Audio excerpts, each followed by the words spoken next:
Courtney Stokes, Big Creek Elementary. I think one of the reasons that I was chosen is I truly work incredibly hard. You can ask my children. They know that when they're sleeping in their beds, I'm wide awake working. My philosophy is to just give them every part of me that I can possibly give them, and to love them through every step that they take, to nurture them based on however they come to me at the beginning of the year, knowing that I know their end results, they don't, but I do, and I'm going to do everything in my power to get them there. And I do, and I think I nurture them as best I can and celebrate their successes, every single one as unique as they are to every child. Every child that comes to me is a unique package, and that's exactly how I look at them.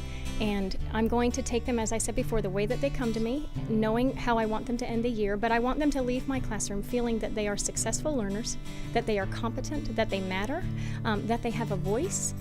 Within a democratic society, no matter what democratic society they're in, they have a voice and it counts. And I tell them, just as I said before, to speak loud and proud, that their voice matters. And they're going to find their own talent. I'm here to nurture whatever gifts they brought with them in second grade, but they will, throughout their path, whatever their opportunities that face them, they're going to create and understand their own talents. And I will nurture them, whatever they are here.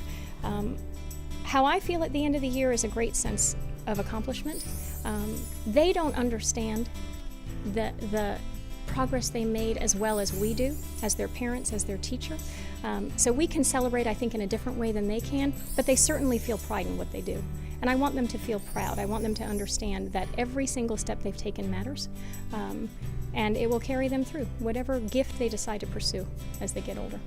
You know, I haven't done it as much with this class, but I grew up overseas. I came to the States when I was 16. I have a talent for accents, and I oftentimes will read to them or speak to them in a different accent if I need to get their attention. I'm also Italian, part Italian, so right now my hands are clasped together so that I don't move them wildly, but I am a mover, and I will walk all over the place. I move my hands. I try to get their attention any way that I can. You know, anything I can do, and humor. If you can use humor, certainly with this age, you're going to engage them. Nick Crowder, South Forsyth High School.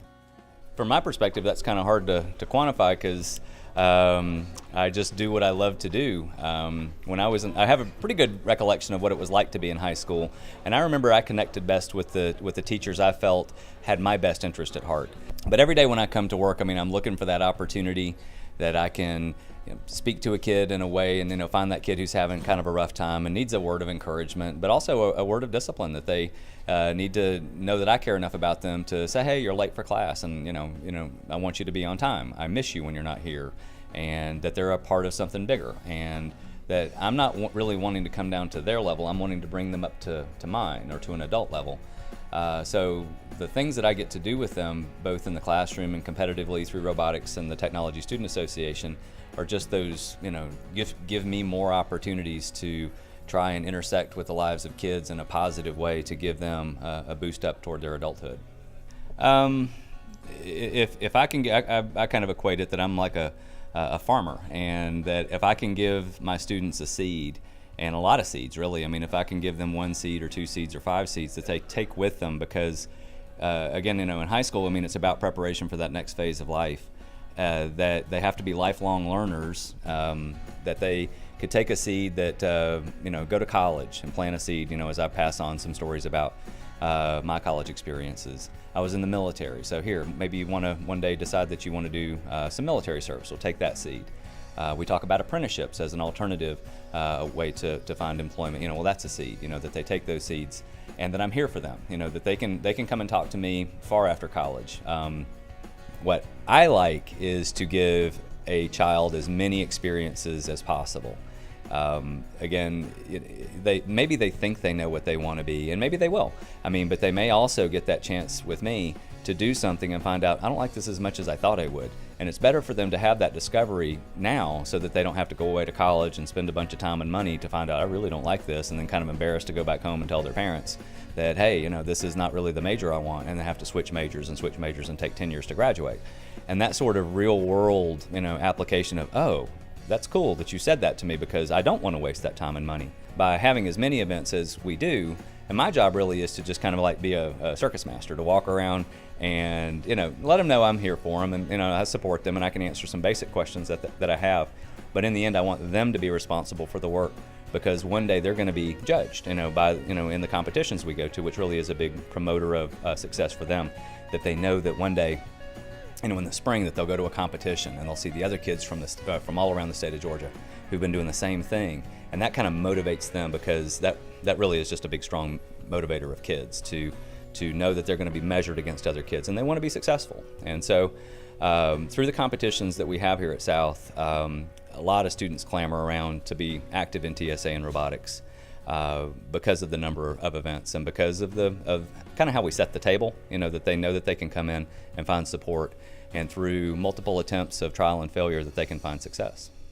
Liz Watterson, South Forsyth Middle School. Well, I mean, first of all, it's an overwhelming experience to make it this far. I feel like I do what I'm supposed to do. I think any teacher works as hard as he or she can, but I've just been, it's been a wonderful opportunity to be thanked for all that I do, which is pretty nice. It's a nice feeling. Math is first and foremost. I love math, but I love middle school students. They are every day, something is they're just funny. They can find the weirdest scenarios and the weirdest stories and the weirdest ways to come up with things. They're just a different type of person, I guess, so to speak. And that's truly what I love coming to school every day, to see what are they going to say next, what are they going to think of next, because they're innocent, yet they're kind of finding their way in the world. So it's fun to watch that change. So to not only teach them math, but to kind of watch them develop into, teens and eventually young adults. I think I use a lot of humor with them. I kind of don't let things go too serious with them. We kind of, if they forget to do a homework assignment or they get in trouble for something, I make sure they leave the room knowing that was this day. Doesn't matter. Forget it. Let it roll off. See you tomorrow. It'll be a brand new day. And I think the kids really value that. One of the things they always say is that I'm just nice. I don't yell at them. They know when I'm disappointed or upset. But I try not to make it a big deal, so they kind of let it to roll off and they learn their lesson and move on from there.